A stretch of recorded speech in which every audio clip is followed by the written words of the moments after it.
Bismillahirrahmanirrahim. Assalamualaikum warahmatullahi wabarakatuh. Selamat pagi, salam sejahtera bagi kita semuanya. Om Swastiastu, Namo Buddhaya, salam kebajikan.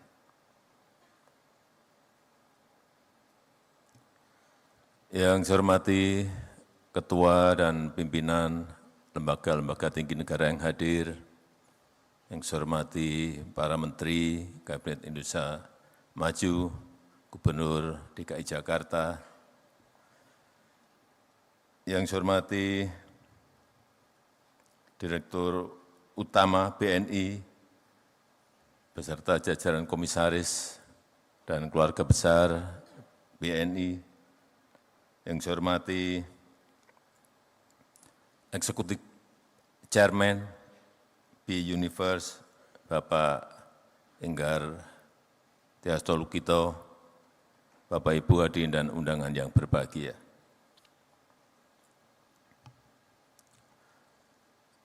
Dua 12 hari lagi transisi kepemimpinan nasional akan terjadi.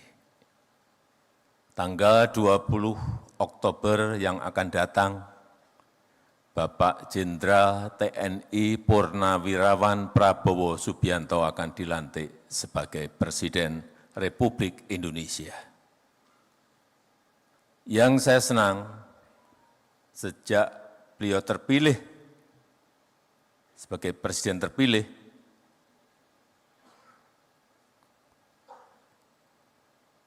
persiapan menuju ke pelantikan itu betul-betul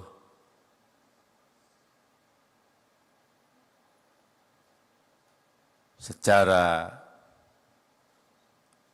rencana kerja, program, dan lain-lain, transisinya berjalan dengan baik. Hampir di setiap rapat paripurna, rapat terbatas apapun topiknya, Pak Prabowo selalu hadir. Kalau sebelumnya hanya untuk urusan pertahanan, tapi setelah menjadi presiden terpilih, di semua rapat terbatas, rapat paripurna selalu hadir sehingga rencana-rencana untuk program unggulan yang akan dilaksanakan oleh Presiden Prabowo itu betul-betul disiapkan dengan baik dengan menteri-menteri yang sekarang. Sebagai contoh, untuk RAPBN 2025, saya enggak tahu berapa kali pertemuan Pak Prabowo dengan Menteri Keuangan Ibu Sri Mulyani. Hampir setiap minggu, hampir setiap hari bertemu untuk mempersiapkan itu. Artinya apa? Seperti tadi yang disampaikan Pak Enggar, transisi kepemimpinan ini akan berjalan dengan lancar, insya Allah mulus, sehingga setelah dilantik, Presiden dan seluruh kabinet langsung bisa bekerja dengan cepat melaksanakan program-program yang ada, tanpa ada jeda. Saya 2014 butuh waktu 1 sampai 1,5 tahun untuk mengkonsolidasi. Artinya 1 sampai 1,5 tahun waktu kita hilang. Karena itu saya sangat senang sekali proses transisi kepemerintahan ini kita harapkan yang tinggal 12 hari berjalan dengan baik dan berjalan dengan mulus. Karena transisi kepemerintahan yang berjalan dengan baik dan mulus itu penting untuk menjaga optimisme kita semuanya. Untuk menjaga stabilitas, baik itu politik maupun ekonomi. Tapi meskipun sekarang ini, kalau cerita mengenai optimisme itu nggak ada yang tepuk tangan. Tapi kalau yang disampaikan itu mengenai pesimisme, tepuk tangannya banyak banget. Panggung kita memang masih seperti itu. Begitu kita berbicara optimisme, nggak ada yang tepuk tangan. Tetapi kalau kita menyampaikan pesimisme, negativisme, tepuk tangannya kencang banget. Dan baru laku sekarang ini.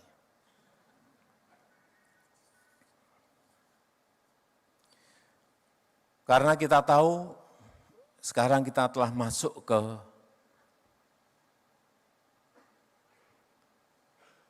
abad Asia. Pergeseran dari barat menuju ke Asia. Growth pertumbuhan ekonomi juga bergeser semuanya ke Asia. Dan diprediksi, diperkirakan di Asia nanti akan ada 3 kekuatan ekonomi baru. Superpower ekonomi, 3 negara yang diperkirakan. India, China, dan Indonesia.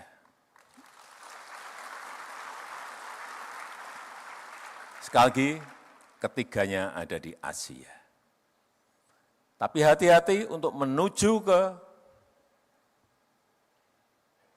3 negara tadi, menjadi superpower ekonomi, itu banyak tantangannya. Banyak syarat-syarat yang harus dilalui. Oleh sebab itu, optimisme itu penting. Menjaga optimisme itu penting. Tantangan yang kita hadapi, saya kira kita tahu semuanya. Perlambatan ekonomi global, yang diperkirakan masih di angka-angka 2,7, 2,8% rata-rata. Dan patut kita syukuri, Indonesia masih tumbuh di atas 5% growth-nya. Juga peningkatan tensi geopolitik.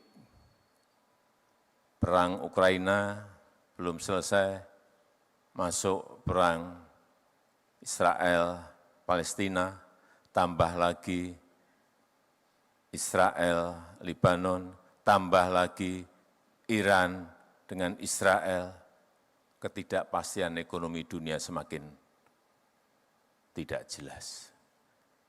Itulah yang tadi saya sampaikan, optimisme itu penting. Jangan kita terjebak pada rasa pesimisme karena ketidakpastian global, karena geopolitik, dan lain-lainnya. Juga dampak perubahan iklim. Ini yang kita hadapi ke depan. Perlu semuanya mengantisipasi dan menyiapkan untuk ini. Dan di dalam negeri kita, urusan yang berkaitan dengan produktivitas. Bagaimana menaikkan produktivitas.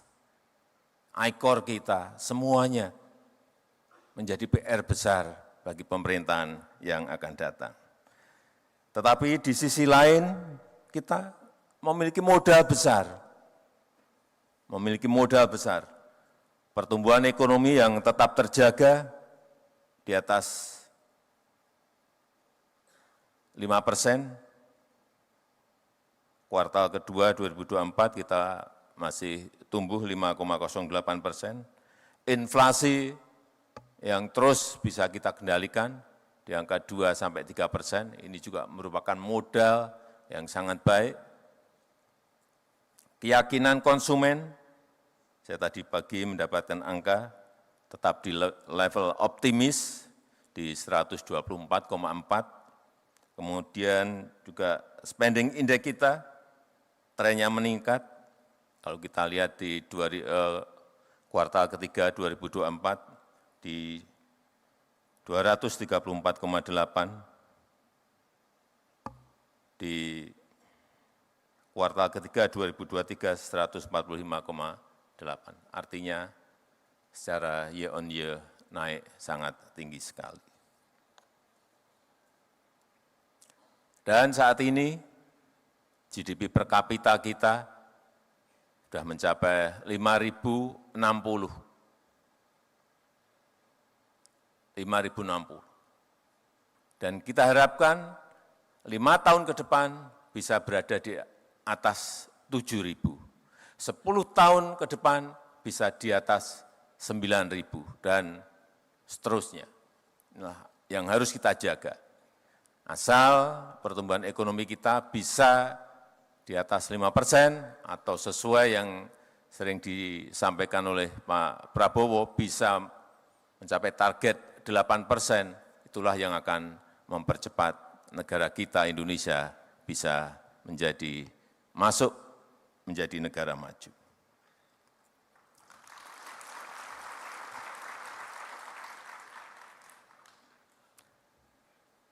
Menurut saya, ini bolak-balik saya sampaikan, yang pertama, hilirisasi itu menjadi sangat penting. Nilai tambah itu sangat penting.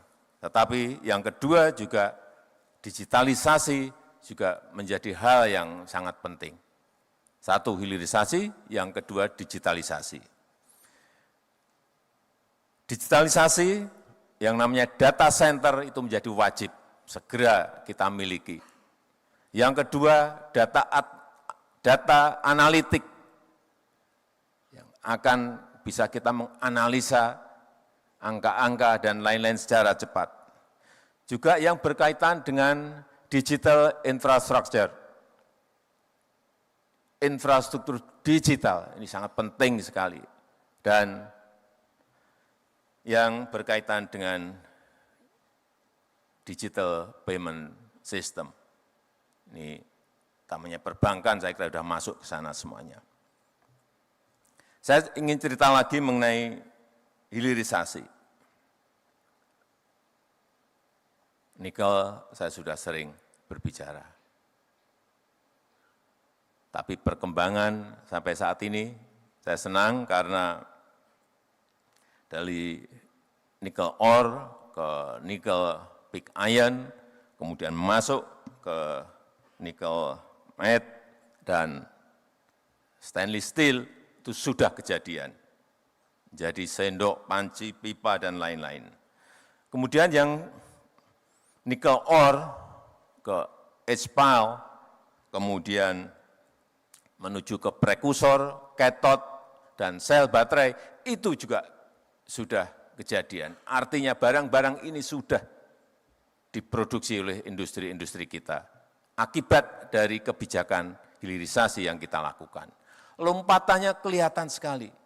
Dari yang 1,4 sampai 2 billion US dollar sebelum nikel di stop, kemudian melompat menjadi 34,8 billion US dollar, itu ada sebuah lompatan yang sangat besar sekali. Masuk, kemudian nikel sudah masuk ke koper, ke tembaga. Baru 2 minggu yang lalu kita resmikan sebuah smelter yang sangat besar yang dimiliki oleh PT Aman di Sumbawa yang bisa memproduksi kira-kira 900.000 ton konsentrat tembaga. Setelah itu juga dibuka lagi smelter milik PT Freeport Indonesia yang bisa memproduksi 3 juta konsentrat tembaga. Saya kadang-kadang membayangkan 3 juta konsentrat tembaga. Sangat gede sekali. Investasinya 56 triliun. Yang tadi yang PT Aman 21 triliun rupiah. Semuanya sudah jadi barang ini. Tinggal nanti masuk lagi ke industri turunan, bisa menjadi copper foil, bisa menjadi kabel dan lain-lainnya. Itu babak kedua. Kalau ini nanti bisa direalisasikan, lompatan itu akan kelihatan sekali. Berapa nilai dari berapa ke berapa kelihatan sekali. dan juga boksit yang juga 2 minggu yang lalu kita buka miliknya MinID, BUMN kita di Mempawah, Kalimantan Barat. Satu-satu apa yang telah kita kerjakan itu selesai dan harus ditindaklanjuti oleh industri turunannya. Sehingga nanti sekali lagi nilai tambah itu akan kita dapatkan.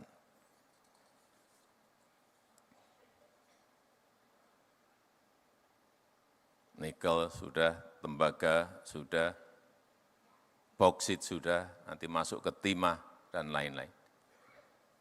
Dan yang saya senang nanti kalau PT Freeport ini berproduksi akan kelihatan setahun kita akan mendapatkan tembaganya berapa ton, emasnya berapa ton, menjadi kelihatan semuanya.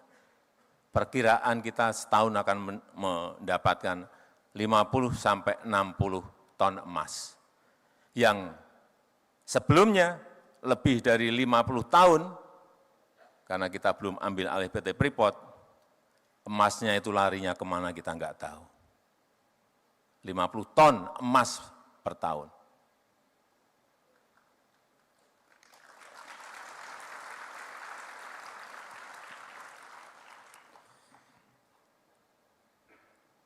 Karena penduduk kita sangat besar, menurut saya hilirisasi yang berbau padat karya ini harus didorong. Baik yang berkaitan dengan pertanian, kelautan, pangan, semuanya harus didorong agar nilai tambah itu terjadi.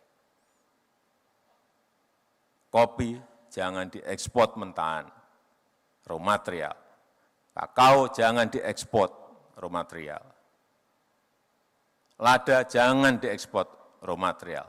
Nilam jangan diekspor raw material. Kita punya kebun kopi itu 1,2 juta hektar. Kakao 1,4 juta hektar. Lada 172.000 hektar. Nilam masih sedikit 12.000 hektar. Tapi kalau ini dikembangkan, diremajakan, diperluas lagi, dan industrinya ada, baik itu untuk makanan, untuk kosmetik, untuk minuman, dan lain-lainnya. Nilai tambah itu akan terjadi dan memang harus dipaksakan. Jangan dibiarkan alami, tapi dipaksa. Berhenti ya, harus berhenti dengan segala risikonya. Dan yang paling besar,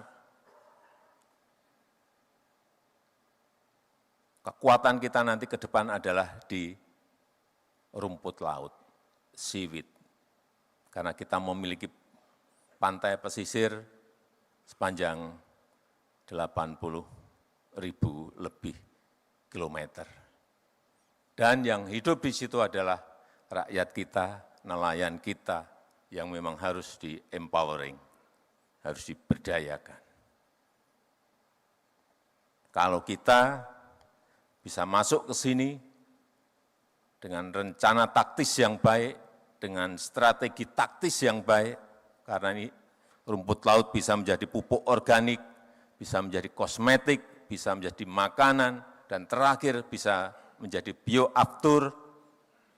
Ini akan memberikan dampak kepada rakyat sangat besar dan menaikkan nilai tambah kita, sehingga betul-betul nilai angka-angka yang ingin kita capai seperti tadi yang disampaikan betul-betul akan bisa kita peroleh. Dan negara kita Indonesia harus berani menempuh jalan kita sendiri. Kita harus berani menempuh jalan kita sendiri. Jangan mengikuti tren dunia yang kadang-kadang menggeret kita masuk ke kompetisi yang kita sulit karena kita punya core kompetensi sendiri. Kekuatan kita sendiri apa? Kalau kita fokus, komplit dengan rencana taktis, komplit dengan strategi taktis kita, Saya meyakini tadi yang di depan saya sampaikan, abad Asia dan kita menjadi superpower itu betul-betul bisa kejadian. Saya rasa itu yang ingin saya sampaikan, dan dengan mengucap Bismillahirrahmanirrahim pada pagi hari ini, secara resmi saya buka BNI Investor Daily Summit 2024. Terima kasih. Wassalamualaikum warahmatullahi wabarakatuh.